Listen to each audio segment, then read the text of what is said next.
তো আজকে আমি যখন ইনস্টাগ্রাম স্ক্রল করছিলাম, আমার মনে হলো যে ইনস্টাগ্রাম থেকে কোনো পোস্ট বা কোনো ভিডিও ডাউনলোড করে সেটা আমার হোয়াটসঅ্যাপে শেয়ার করি।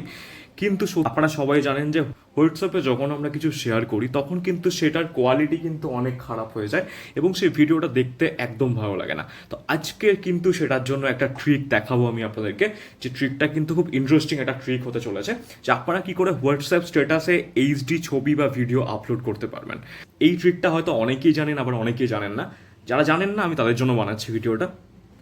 তো ট্রিকটা করার জন্য প্রথমে কি করতে হবে, প্রথমে আপনি যে ছবি ও ভিডিওটাকে আপনার স্ট্যাটাসে আপলোড করতে চান সেটাকে আপনাকে যে কোনো নাম্বারে সেন্ড করতে হবে, যে কোনো নাম্বারে। মনে করুন আমি একটা ছবি নিয়ে নিয়েছি, এই ছবিটাকে আমি স্ট্যাটাসে দিতে চাই খুব ভালো কোয়ালিটিতে, এইচডি কোয়ালিটিতে।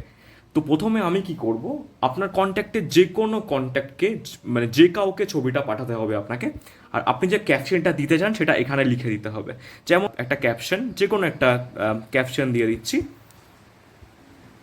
এক্সাম্পলের জন্য আমি এটা নিয়ে নিচ্ছি, ঠিক আছে। আর অবশ্যই মনে রাখবেন, এই উপরে দেখতে পাচ্ছেন যে এইচডি যে রয়েছে, এই এইচডিটা কিন্তু আপনাকে অন করতে হবে। এটা করার পরে কি করতে হবে, সেন্ড করে দিতে হবে। সেন্ড করার পরে দেখতে পারবেন যে এখানে একটা ফরওয়ার্ডের অপশন চলে আসছে। এই অপশনটাকে আপনাকে ক্লিক করতে হবে। যখনই আপনি ক্লিক করবেন, দেখতে পাচ্ছেন এখানে মাই স্ট্যাটাস বলে একটা অপশন আসছে। এই মাই স্ট্যাটাসে আপনাকে এটা ক্লিক করে সেন্ড করে দিতে হবে। সেন্ড হয়ে গেছে, আমি দেখাচ্ছি যে কোয়ালিটি কীরকম আছে। আপনারা দেখতে পাচ্ছেন যে যে কোয়ালিটিতে এই ছবিটা তোলা হয়েছিল সেম কোয়ালিটি কিন্তু রয়েছে, এখানে কিন্তু সেরকমভাবে কোনো কোয়ালিটি কমেনি। চাইলে আপনারা এই ট্রিকটা অ্যাপ্লাই করতে পারেন। তো চলুন আমি এবার আপনাদেরকে ভিডিওর ক্ষেত্রে দেখিয়ে দিই। ভিডিওর ক্ষেত্রে কিন্তু সেম নিয়ম। তো আপনাকে যে কোনো কন্ট্যাক্টকে একটা ভিডিও সেন্ড করতে হবে, আপনি যে ভিডিওটা সেন্ড করতে চাইছেন। তো এখানে ফর অ্যান এক্সাম্পল আমি এই ভিডিওটা সেন্ড করছি। মাথায় রাখবেন কিন্তু এই এইচডি অপশনটা কিন্তু অবশ্যই আপনাদেরকে এনেবল করতে হবে। যাই হোক, তো এনেবল করার পরে আপনারা এই ভিডিওটাকে সেন্ড করে দেবেন। তার আগে ক্যাপশন দিয়ে দেবেন একটা, আমি যে কোনো ক্যাপশন নিয়ে নিচ্ছি এই ক্যাপশনটা, তারপর এটা আপনি সেন্ড করে দেবেন।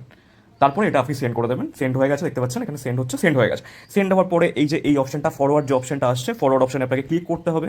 ক্লিক করে আপনাকে স্ট্যাটাস দিয়ে দিতে হবে। আপনি স্ট্যাটাস দিয়ে দিলেন। এবার চলুন আমরা গিয়ে দেখে আসি যে যে ভিডিওটা আমি আপলোড করেছি সেটা এইচডি কোয়ালিটিতে হয়েছে কি না। তো এখানে দেখতে পাচ্ছেন যে যে কোয়ালিটি ছিল মোটামুটি কিন্তু সেই কোয়ালিটিই আছে, কিন্তু মোটামুটিভাবে কিন্তু প্রায় একই রকমই কোয়ালিটি থাকে। তো এবার চলুন আমি আপনাদেরকে ডিফারেন্সটা দেখিয়ে দিচ্ছি। তো চলুন এবারে আমরা দেখে নিই যে কোয়ালিটির কতটা পার্থক্য রয়েছে। প্রথমে আমি করছি এই ভিডিওটা যেটা এইচডিতে শেয়ার করা হয়েছে। এই ভিডিওটা কিন্তু এইচডিতে শেয়ার করা হয়েছে, কীরকম কোয়ালিটি আপনারা দেখে নিন, ঠিক আছে। আর এখানে কিন্তু এই ভিডিওটা যেটা কিন্তু নর্মালভাবে শেয়ার করা হয়েছে, দেখুন কতটা পার্থক্য রয়েছে। তো আপনারা বুঝতে পারছেন যে এইচডি করে শেয়ার করলে কিন্তু কতটা পার্থক্য হচ্ছে। তো ট্রিকটা যদি আপনাদের ভালো লেগে থাকে তাহলে অবশ্যই ভিডিওটাকে লাইক করবেন, চ্যানেলটাকে ফলো করবেন এবং শেয়ার করতে পারেন। Thank you so much for watching this video.